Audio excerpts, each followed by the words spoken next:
Hi dears, അസ്സാം വലൈക്കും, welcome back. ഇന്നത്തെ വീഡിയോ നോമ്പിൻ്റെ വിശേഷങ്ങളൊന്നുമല്ല, നോമ്പിന് മുമ്പ് എടുത്തു വെച്ച വീഡിയോ ആയിരുന്നത്. പിന്നെ നോമ്പൊക്കെ സ്റ്റാർട്ട് ചെയ്തപ്പോൾ ഈ വീഡിയോ ഇടണോ വേണ്ടയോ എന്നുള്ള കൺഫ്യൂഷൻ കാരണം മാറ്റി വെച്ചതായിരുന്നു. പക്ഷേ എനിക്കിത് പോസ്റ്റ് ചെയ്യാതിരിക്കാനും തോന്നിയില്ല. എന്തായാലും കഷ്ടപ്പെട്ട് എടുത്തതല്ലേ, എഡിറ്റൊക്കെ ചെയ്ത് വെച്ചതല്ലേ, അതുകൊണ്ട് പിന്നെ വോയിസ് ഒക്കെ കൊടുക്കാമെന്ന് കരുതി. കാലത്തുള്ള കുറച്ച് ഭംഗിയുള്ള വ്യൂസും നാച്ചുറൽ സൗണ്ടും ഒക്കെ ഇതിൽ ഇൻക്ലൂഡ് ചെയ്തിട്ടുണ്ട്. നല്ലൊരു വീഡിയോ ആണ് കേട്ടത്. അതുകൊണ്ട് തന്നെ എനിക്കിത് മാറ്റി വെക്കാനും തോന്നിയില്ല. അപ്പം ഞാൻ വീണ്ടും പറയാണ്, ഇത് നോമ്പിനെടുത്ത വീഡിയോ അല്ല, നോമ്പ് വരുന്നതിന് മുമ്പ് ഒരു ഞായറാഴ്ച എടുത്ത കുറച്ച് കാര്യങ്ങളൊക്കെയാണ് ഇതിൽ ഇൻക്ലൂഡ് ചെയ്തിട്ടുള്ളത്. എന്തായാലും വീഡിയോ സ്കിപ്പ് ചെയ്യാതെ ഫുള്ളായിട്ട് തന്നെ കണ്ടു നോക്കുക. നിങ്ങളുടെ അഭിപ്രായങ്ങളും മസ്റ്റായിട്ടും കമൻ്റായിട്ട് അറിയിക്കാനും മറന്നു പോകരുത്. അന്നത്തെ ദിവസം സൺഡേ ആയതുകൊണ്ട് തന്നെ കുറച്ച് നേരം വൈകിയാണ് ഞാൻ കിച്ചണിൽ കയറിയത്. തലേന്ന് കഴുകി വെച്ച പാത്രങ്ങളൊക്കെയാണ് നേരത്തെ കണ്ടത്. അതൊക്കെ എടുത്ത് വെച്ച് കുടിക്കാനുള്ള വെള്ളവും റെഡിയാക്കി, പിന്നെ ചായയൊക്കെ റെഡിയാക്കി. ഈ ചട്ടി കാണിക്കുന്നത് നേരത്തെ ഞാൻ മയക്കി വെച്ച ചട്ടിയായിരുന്നു. പക്ഷെ അതിലിപ്പോൾ കറി വയ്ക്കുമ്പോൾ മണ്ണിൻ്റെ ഒരു ചൊവ വരുന്നുണ്ട്. അതൊന്ന് വീണ്ടും മയക്കാനായിട്ട് ചായപ്പൊടി തിളപ്പിച്ച വെള്ളം ഓവർനൈറ്റ് ആയിട്ട് വെച്ചതായിരുന്നു. ഇതിൻ്റെ കൂടെ വേറൊരു ചട്ടി കൂടി വാങ്ങിയിട്ടുണ്ടായിരുന്നു. അതിന് പ്രത്യേകിച്ച് കുഴപ്പമൊന്നുമില്ല. ഇത് മാത്രമാണ് ഇങ്ങനെ ഒരു പ്രശ്നം സംഭവിച്ചത്. എന്തുകൊണ്ടാണ് അങ്ങനെ സംഭവിച്ചതെന്ന് എനിക്ക് മനസ്സിലായില്ല. നിങ്ങൾക്ക് ആർക്കെങ്കിലും അറിയണമെന്നുണ്ടെങ്കിൽ ജസ്റ്റ് ഒന്ന് കമൻറ്റ് ചെയ്യുക കേട്ടോ. അന്നത്തെ ദിവസത്തെ ഓരോ കാര്യങ്ങളും ഞാൻ ഇതിൽ ഷൂട്ട് ചെയ്ത് വെച്ചിട്ടുണ്ടായിരുന്നു. അതുകൊണ്ടാണ് എനിക്ക് ഈ വീഡിയോ പോസ്റ്റ് ചെയ്യാനായിട്ട് തോന്നിയത്. ഇപ്പോൾ ഈ വീഡിയോ ഇടാൻ പറ്റുമോ ഇല്ലയോ എന്നൊന്നും എനിക്കറിയില്ല. ചിലപ്പോൾ നെഗറ്റീവായിട്ടുള്ള കമൻസൊക്കെ വരുമായിരിക്കും.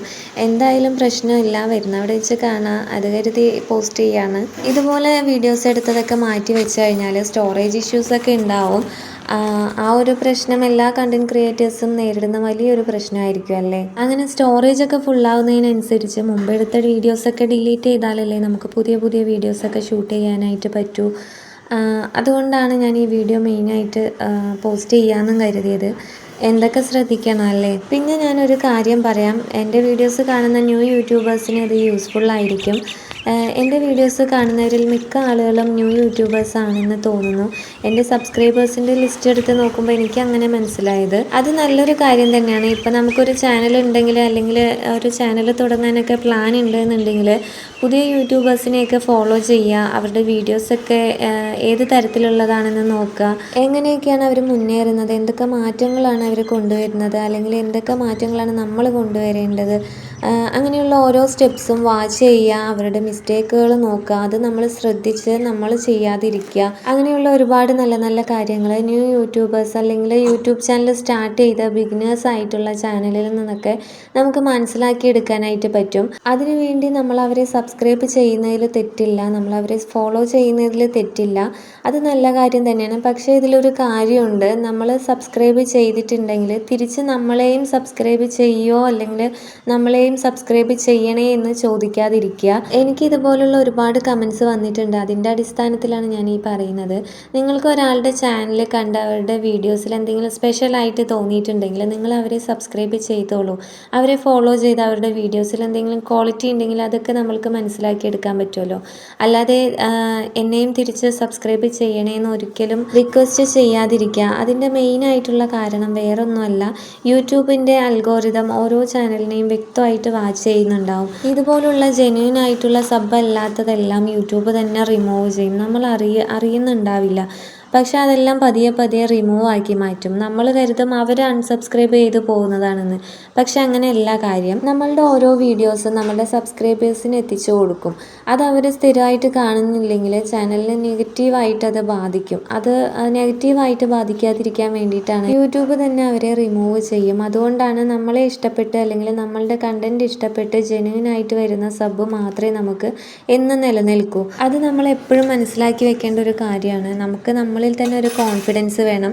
മുന്നേറി വരുന്നുള്ള ഒരു കോൺഫിഡൻറ്റ് ഉണ്ടെങ്കിൽ നിങ്ങളുടെ ചാനലും നല്ല രീതിയിൽ ഇമ്പ്രൂവ് ആയി വരും. ഞാൻ ഇതുവരെയും ഒരു ചാനലിൻ്റെ കമൻറ്റിൽ പോയിട്ടും എൻ്റെ ചാനൽ സബ്സ്ക്രൈബ് ചെയ്യണമെന്നോ അല്ലെങ്കിൽ ഞാൻ സബ് ചെയ്തിട്ടുണ്ട് ഇനിയും തിരിച്ച് സബ് ചെയ്യണമെന്നോ പറഞ്ഞിട്ടില്ല. നമ്മൾ തുടക്കം മുതൽ ജെന്യൂനായിട്ട് തന്നെ മുമ്പോട്ട് പോകാനായിട്ട് നോക്കുക. തീർച്ചയായിട്ടും നമ്മൾ വിചാരിക്കുന്നത് പോലെ തന്നെ കാര്യങ്ങളൊക്കെ സക്സസ് ആയിട്ട് കിട്ടും.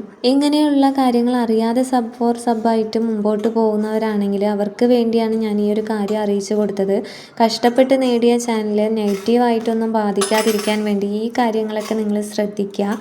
ഇനി തുടർന്നും ചെയ്യാതിരിക്കാൻ നോക്കുക. അതിനു വേണ്ടിയാണ് ഞാൻ ഈ കാര്യങ്ങളൊന്ന് സൂചിപ്പിച്ചത്. അല്ലാതെ നിങ്ങളെ ആരെയും നോവിക്കാൻ വേണ്ടിയിട്ടല്ല കേട്ടോ ഞാൻ ഈ ഒരു കാര്യം പറഞ്ഞത്. നിങ്ങൾക്കത് മനസ്സിലാവുമെന്ന് കരുതുന്നു. ഈ ഒരു കാര്യം നിങ്ങൾ അറിയാതെ ചെയ്യുന്ന ഒരു തെറ്റാണെങ്കിൽ ഈ ഒരു മിസ്റ്റേക്ക് ഇനിയും ആവർത്തിക്കാതിരിക്കാനായിട്ട് നോക്കുക. നല്ല കണ്ടൻറ്റൊക്കെ കൊണ്ടുവരാനായിട്ട് നോക്കുക. വീഡിയോസ് പല ആംഗിൾസിലും വെച്ച് ഷൂട്ട് ചെയ്യാനും അടിപൊളിയായി എഡിറ്റ് ചെയ്യാനൊക്കെ ശ്രദ്ധിച്ചാൽ തന്നെ ഏതൊരു ചാനലും മുന്നേറി വരും. മിക്ക യൂട്യൂബേഴ്സും ഭയങ്കരമായിട്ട് സ്ട്രഗിൾ ചെയ്തിട്ട് തന്നെയാണ് ഓരോ കടമ്പയും കടന്നു വരുന്നത്. ചുരുക്കം ചിലർ മാത്രമായിരിക്കും പെട്ടെന്നൊക്കെ വീഡിയോസ് റീച്ചായി കിട്ടുക. 1-2 ചാനലിൽ തന്നെ ക്ലിക്ക് ആവുന്നതും ഒക്കെ അവരുടെ ലക്ക് പോലെ ഇരിക്കും. അതുകൊണ്ട് പതിയെ ആണെങ്കിലും മുന്നേറി വരുന്നുള്ളൊരു വിശ്വാസം നമ്മളിൽ ഉണ്ടാവണം. അല്ലാതെ സബ് കൂടാൻ വേണ്ടി ഓടി നടന്ന് ടെൻഷൻ അടിക്കേണ്ട ആവശ്യമൊന്നുമില്ല. സബിൻ്റെയും വ്യൂസിൻ്റെയും ലൈക്സിൻ്റെയും എണ്ണം ഒന്നും നോക്കാതെ നിങ്ങൾ വീഡിയോസ് അങ്ങോട്ട് ഇട്ടോ. വാച്ച് ടൈമും ഒക്കെ തനിയെ കയറിക്കോളും. എല്ലാത്തിനും ഓരോ സമയം ഉണ്ടാവുമല്ലോ. നമ്മളുടെ സമയമാവുമ്പോൾ നമ്മളും ക്ലിക്കാവും. ആ ഒരു കോൺഫിഡൻസ് മാത്രം മതി നമുക്ക്. ബാക്കിയെല്ലാം പുറകെ വന്നോളും. നമ്മളതിനുള്ള എഫേർട്ട് എടുക്കുന്നുണ്ടല്ലോ. അപ്പോൾ എല്ലാവരുടെയും ചാനൽ നല്ല രീതിയിൽ മുന്നേറി വരട്ടെ. ഒപ്പം എൻ്റെ ചാനൽ നല്ല രീതിയിൽ മുന്നേറി വരട്ടെ എന്ന് ഞാൻ ആത്മാർത്ഥമായിട്ട് പ്രാർത്ഥിക്കുകയാണ്. അങ്ങനെ പറഞ്ഞ് വീഡിയോയിലുള്ള കാര്യങ്ങൾ എവിടേക്കോ എത്തി. മുമ്പെടുത്ത വ്ളോഗ് ആയതുകൊണ്ട് തന്നെ ഞാൻ ഈ വീഡിയോസിനെ കുറിച്ച് കാര്യമായിട്ടൊന്നും എക്സ്പ്ലെയിൻ ചെയ്യുന്നില്ല. പിന്നെ എനിക്ക് ഈ കാര്യം പറയണമെന്നുണ്ടായിരുന്നു. കുറേ കമൻ്റായി ഞാൻ ശ്രദ്ധിക്കുന്നു. ഇതുപോലെ സബ് ചെയ്യണേന്ന് പറഞ്ഞു വരുന്ന കമൻറ്റ്സ് കുറേ ആയി ഞാൻ കാണുന്നു. അപ്പോൾ എന്തായാലും ഈ ഒരു കാര്യം പറയാതെ പോയാൽ ശരിയാവില്ല എന്ന് എനിക്കും തോന്നി. പിന്നെ ഞാനും തിരിച്ച് സബ് ചെയ്താൽ എൻ്റെ ചാനലിനും നെഗറ്റീവായി തന്നെ അത് എന്തായാലും ബാധിക്കും. എന്തൊക്കെ ആയാലും ഇപ്പോഴാണ് ഈ ഒരു കാര്യം പറയാനുള്ള ഒരു അവസരം കിട്ടിയത്. നിങ്ങൾ വേണമെന്നുണ്ടെങ്കിൽ സെർച്ച് ചെയ്ത് നോക്കിക്കോളൂ. അപ്പോൾ കുറച്ചുകൂടി ക്ലിയർ ആയിട്ട് കാര്യങ്ങളൊക്കെ മനസ്സിലാവാനായിട്ട് കഴിയും. ഞാൻ ഇങ്ങനൊരു കാര്യം പറഞ്ഞതിൻ്റെ പേരിൽ എന്നോട് ആർക്കും വിരോധമൊന്നും തോന്നരുത്. യൂട്യൂബിൻ്റെ സിസ്റ്റത്തിൽ ഇങ്ങനൊരു കാര്യം ഉണ്ടെന്നുള്ളത് ഞാൻ നിങ്ങൾക്ക് അറിയിച്ചു തന്നതാണ് കേട്ടോ. പിന്നെ വീഡിയോസിലുള്ള കാര്യങ്ങളൊക്കെ നിങ്ങൾ കണ്ട് മനസ്സിലായി കാണുമെന്ന് കരുതുന്നു. മുമ്പ് എടുത്തു വെച്ച വീഡിയോ ആയതുകൊണ്ട് തന്നെ പിന്നെ ഇതിനെക്കുറിച്ചുള്ള കാര്യങ്ങളൊന്നും പറയാനായിട്ട് തോന്നിയില്ല. ആ ഒരു ദിവസത്തെ മോർണിംഗ് വ്ലോഗാണിത്. രാവിലെയുള്ള കുറച്ച് കാര്യങ്ങളും നല്ല വിശേഷങ്ങളൊക്കെയാണ് ഇതിൽ കാണിച്ചിട്ടുള്ളത്. അപ്പോൾ വീഡിയോ നിങ്ങൾക്ക് ഇഷ്ടമായി എന്നുണ്ടെങ്കിൽ ലൈക്ക് ചെയ്യുക, കമൻറ്റ് ചെയ്യുക. സബ്സ്ക്രൈബ് ചെയ്യാതെ വീഡിയോസ് കാണുന്നവരാണ് അധികം പേരും. അപ്പോൾ സബ്സ്ക്രൈബ് ചെയ്ത് കൂടി സപ്പോർട്ട് ചെയ്യുക. ഇപ്പോൾ ഞാൻ ലാസ്റ്റായിട്ട് പോസ്റ്റ് ചെയ്ത വീഡിയോ ഞാൻ വിചാരിച്ചതിലും അധികം റെസ്പോൺസാണ് കിട്ടിയത്. നല്ല രീതിയിലുള്ള വ്യൂസും കമൻസും ഒക്കെ വരുന്നുണ്ട്. നിങ്ങളുടെ കമൻസൊക്കെ വായിക്കുമ്പോൾ ഒത്തിരി സന്തോഷമുണ്ട്. തീർച്ചയായിട്ടും നിങ്ങൾ കമൻറ്റ് ചെയ്യുക. കമൻറ്റ് വായിക്കുമ്പോൾ ഒരുപാട് സന്തോഷമുണ്ട്. എന്നെ സപ്പോർട്ട് ചെയ്യുന്ന എല്ലാവർക്കും താങ്ക്സ്. പിന്നെ ഇന്നത്തെ വീഡിയോ ഇത്രയൊക്കെ ഉള്ളൂ. നെക്സ്റ്റ് നോമ്പിൻ്റെ വിശേഷങ്ങളൊക്കെ ആയിട്ട് വരാം. അപ്പോൾ ഓക്കെ, ബൈ, അസ്സലാമു അലൈക്കും.